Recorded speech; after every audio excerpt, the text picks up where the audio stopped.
Believe பண்ணுங்க, வார்த்தையை நம்புங்க. பக்கத்துல கைப்பட சொல்லுங்க, வார்த்தையை நம்புனீங்கன்னா, நல்லா சொல்லுங்க, வார்த்தையை நம்புனீங்கன்னா அவரிடத்திலிருந்து வல்லமை புறப்படும். அவரிடத்திலிருந்து வல்லமை புறப்படும்.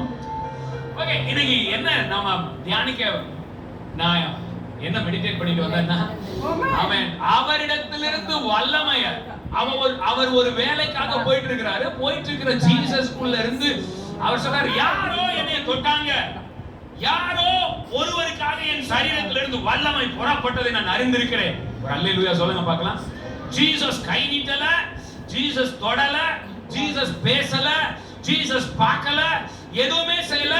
ஆனா அவரிடத்திலிருந்து வல்லமையை இவள் உறிஞ்சிட்டாள். ஆமா தானே? இந்த பெரும்பாடுள்ள ஸ்திரீ ஜீசஸ் கிட்ட இருக்கிற வல்லமைய அவர் பெர்மிஷன் கொடுத்தாரோ கொடுக்கலையோ தெரியாது, ஆனால் அவள் உறிஞ்சிட்டாள். இன்னைக்கு நம்ம அதை தான் தியானிக்க போகிறோம். எப்படி ஜீசஸ்குள்ள இருந்து அவருடைய பிரசன்ஸ், அவருடைய வல்லமைய நான் உறிஞ்ச முடியும்? அது என்னை குணமாக்கும். ஒரு அல்லேலூயா சொல்லுங்க பார்க்கலாம். நான் என்ன ரொம்ப சிம்பிளான ஒரு விஷயத்தை சொல்ல போறேன், ஆனா ரொம்ப இம்பார்ட்டன்ட் நான் நினைக்கிறேன். நீங்கள் கிறிஸ்துவுக்குள் புதிய சிருஷ்டியா இருக்கிறீர்கள். மகிமை நம்பிக்கையாக அவர் உங்களுக்குள்ளே வாழ்ந்து கொண்டிருக்கிறார்.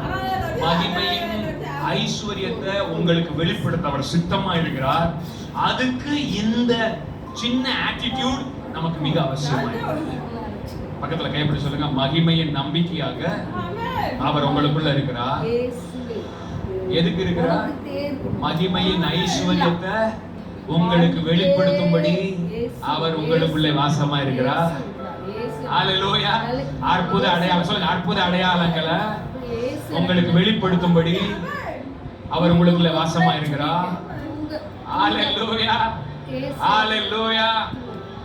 ஆதாம் இந்த குளோரியில வாழ்ந்தார்ல, அவர் ஏதேன் தோட்டத்துல இருக்கும்போது அத்தனை மரங்களுக்கும் அவர் எப்படி தண்ணி ஊத்தினார்? ஆதாம் அவ்வளவு மரம், அதுக்கு அதை பயன்படுத்தி அவர் வச்சார். எப்படி